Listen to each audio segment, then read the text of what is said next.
Buenas con todos. Bueno, empezaremos con el curso de Android, con la clase número 1, la cual será de introducción al curso de Android. Esto es parte del curso de Ingeniería Web de la universidad donde estudio. Eh, para empezar, brevemente, el curso constará de un conjunto de videos, pero posteriormente para entrar a lo práctico tenemos que ver la teoría de Android. Para eso empezaremos eh, sobre Android. Bueno, empezaremos con la ¿qué es Android? Eh,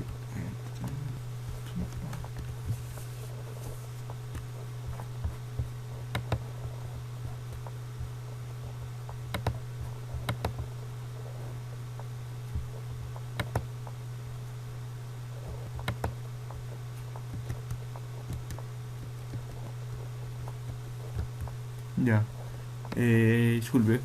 Ya. ¿Qué es Android? Android es un sistema operativo para dispositivos móviles que fue construido sobre el kernel de Linux 2.6. Esto quiere decir que Android tiene de núcleo, de base, el kernel de Linux 2.6. ¿No? Y ustedes dirán, ¿por qué tiene el kernel, por qué Linux como kernel? ¿Por qué no otro, otro, otro sistema operativo? ¿Por qué el, bueno, porque una de las ventajas de este kernel, específicamente en esta versión, es la seguridad que tiene. La seguridad, el control de la memoria, el control de procesos, el,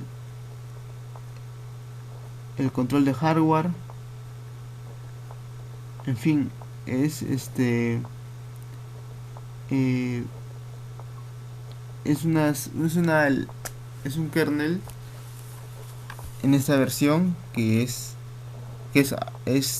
de tipo abierto y libre, ¿no? Que se ajustaba también al tipo de distribución que se buscaba para Android, ¿no?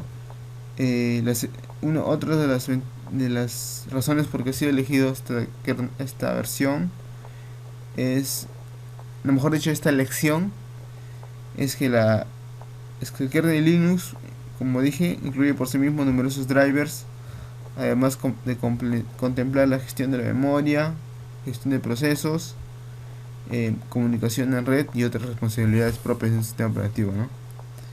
Y bueno, la seguridad, ¿no? Este, por eso fue, por eso se decantaron por eh, por elegir, ¿no? Esta opción, el kernel de Linux 2.6. Android fue lanzado bajo la licencia Apache, una licencia libre de código abierto, lo que significa que para usarlo solo se tiene que descargar su código fuente. No, esta nos dice que la licencia de Android es gratuita, ¿no? Como sabemos es gratis, ¿no? Código abierto. Por eso vemos un sinfín de fabricantes que lanzan versiones de Android, de ellos mismos, ¿no? Que ellos mismos adecuan el Android, ellos descargan su código fuente y lo adecuan a su hardware, en fin, ¿no? Por eso tenemos una gran variedad. Y también es un beneficio para el usuario final por el precio, ¿no? El precio es más económico. Tercer punto, Android nació como un proyecto independiente y después fue adquirida por Google. Bueno, Android no nació en Google, nació en una empresa aparte. Posteriormente Google adquirió esta empresa, ¿no? Con el mismo nombre. La empresa se llamaba Android igual. De la misma manera. Android no tenía el auge. Posteriormente cuando Google lo adquirió ya lo hizo, liberó, liberó, liberó Android y lo hizo gratuito, ¿no? De esta manera comenzó su auge. Ya, un poco de historia. Bueno, en julio de 2005 Google compra Android Inc. una empresa dedicada al desarrollo de software para móviles con muy poca relevancia. Octubre de 2008 se publica el proyecto Open Source Android bajo la licencia Apache, ¿no? Se apertura el Android Market y la empresa HTC lanza su primer equipo móvil en incluir Android. ¿No? En febrero del 2010 se venden al día cerca de 60.000 móviles con Android. Bueno, es un poco de historia, ¿no? Acá vamos a ver cómo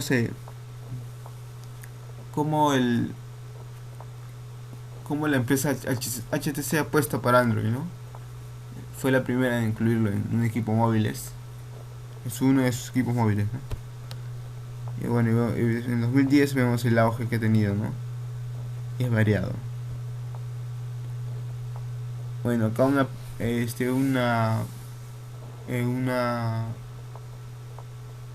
algo que muchos se confunden, ¿no? Android no es sinónimo de Linux ni de Java. Si bien, ¿qué quiere decir con esto? Que si bien Android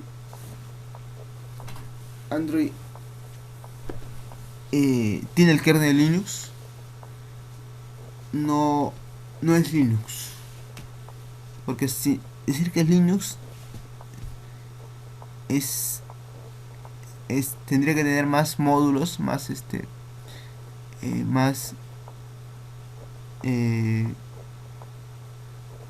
tendría que tener los mismos módulos que tiene un sistema operativo, ¿no? Como puede ser Ubuntu, ¿no? En fin, por el hecho de tener el kernel no podemos decir que es Linux, ¿no?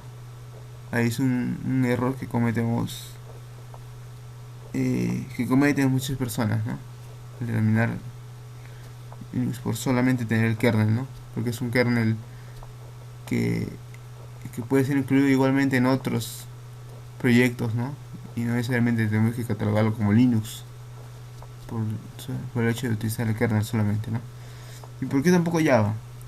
Si bien muchos habrán escuchado que Java es el lenguaje que se utiliza para crear las aplicaciones en Android, ya sea con Eclipse o con Android Studio, ¿no? Pero cabe destacar que en Android se utiliza una versión de Java, digámoslo así, modificada o distinta. La sintaxis no es similar, sí, pero no es la misma. Pero más que decir que es un Java modificado, lo que quiero decir con esto es que Android es más que solamente Java, ¿no? Android toca lo que es el XML, para que son estructurar los datos.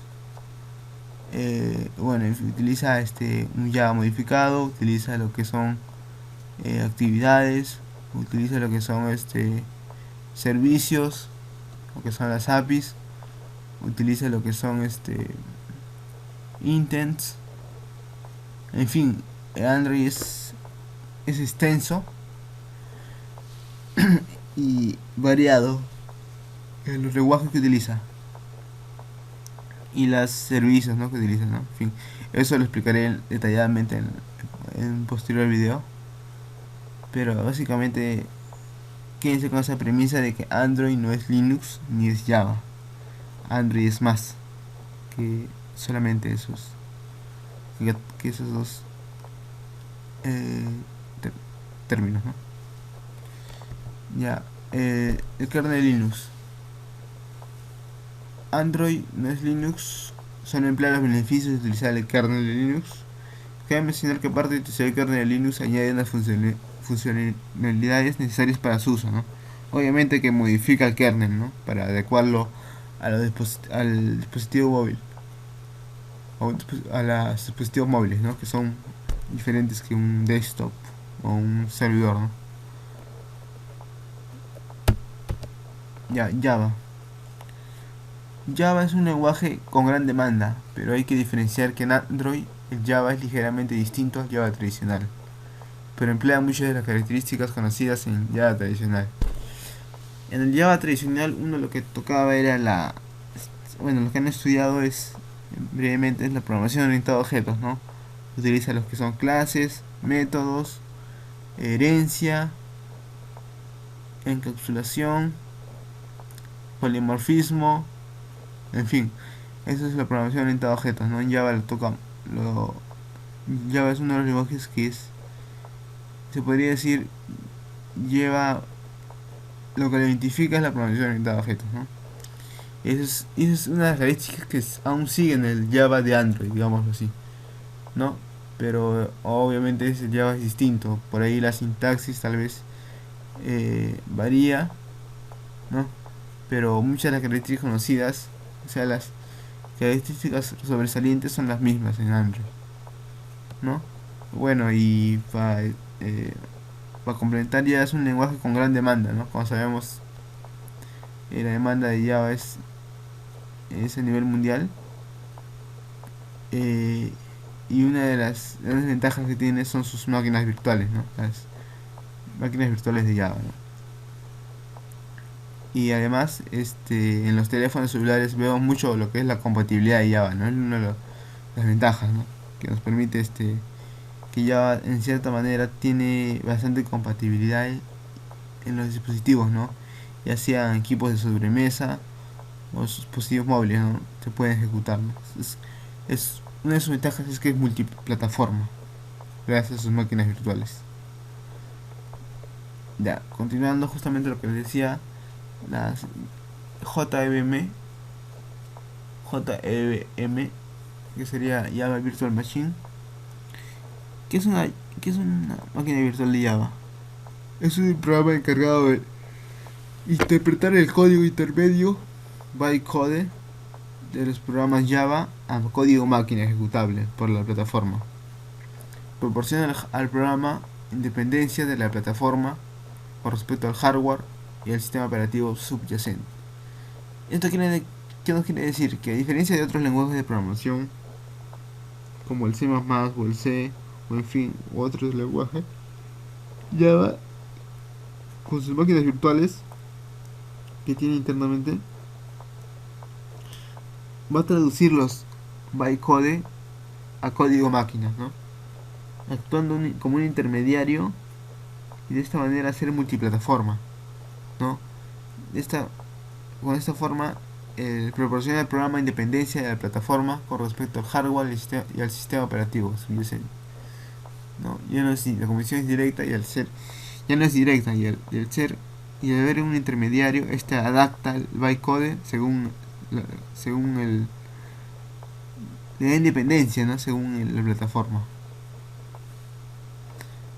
Bueno, el gráfico es un esquema clásico, ¿no? Del Java Code, de nuestro programa .java. El Java C lo compila, genera un bytecode, que es un .class, y las máquinas virtuales se encargan de, de hacerlo multiplataforma, ¿no? A ese bytecode, de interpretarlo y adecuarlo según el hardware y el software del sistema operativo subyacente. Bueno, ahora pasamos con la máquina virtual de Android, Dalvik. Sobre los que han leído un poco de Android, seguro lo han podido ver. ¿Qué es Dalvik? Al igual que en JVM, que es Java Virtual Machine, en Android tenemos lo que es Dalvik, que sería Dalvik Virtual Machine, que básicamente es al igual que Java, pero en este caso es para Android, es una máquina virtual de Android que permite ejecutar aplicaciones programadas en Java. No está relacionado con JVM debido a problemas de licenciamiento, sin embargo cumple con ese propósito. DVM sacrifica la portabilidad que caracteriza Java para poder crear aplicaciones con un mejor rendimiento y menor consumo de energía. DVM está utilizada para requerir poca memoria, está diseñada para permitir ejecutar varias instancias de la máquina virtual simultáneamente. ¿Qué nos quiere decir esto? Que en Android no utilizamos el Java Virtual Machine, en Android utilizamos el Dalvik Virtual Machine. ¿Por qué no utilizamos el Java Virtual Machine? Bueno, en fin, por problemas de licenciamiento de la empresa, ¿no? Pero otros problemas también podrían ser porque la máquina virtual, Java, el JDK, el, disculpen, el Java Virtual Machine tiene no se adecua a las al entorno de los móviles, ¿no? En el sentido de que consume muchos recursos. Por eso fue necesario la creación de una máquina virtual especialmente para Android, que es el Dalvik, que como a cambio de la portabilidad, otorga rendimiento y menor consumo de energía, ¿no? Características que son esenciales para los dispositivos móviles, ¿no? Uno de los principales problemas es la batería, ¿no? Que se acaba rápidamente. Bueno, y está optimizada para requerir poca memoria, obviamente, porque estamos en dispositivos con baja memoria, y está diseñada para permitir ejecutar varias instancias de la máquina virtual, ¿no? O sea, nos permite lo que son unos multihilos, ¿no? Bueno, aquí tenemos un gráfico de la arquitectura interna de Android. En la parte inferior tenemos lo que son el kernel de Linux, lo que vendría a ser todos los drivers, ¿no? Tenemos el driver de display, ¿no? O el driver de keypad, el driver de la cámara, el driver de wifi, el driver de la memoria flash, el driver de los audios, el driver de Blender y el administrador de energía, ¿no?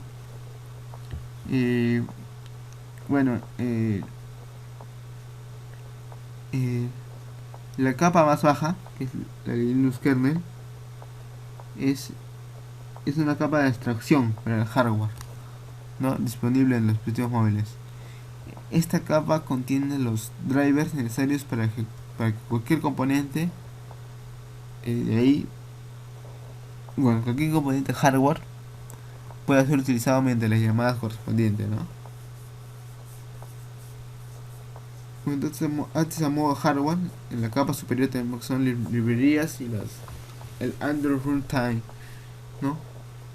En las librerías tenemos todo lo que son el Surface Manager, el OpenGL, el CGL, el Media Framework, el FreeType, el SSL, el SQLite, el WebKit y el lib.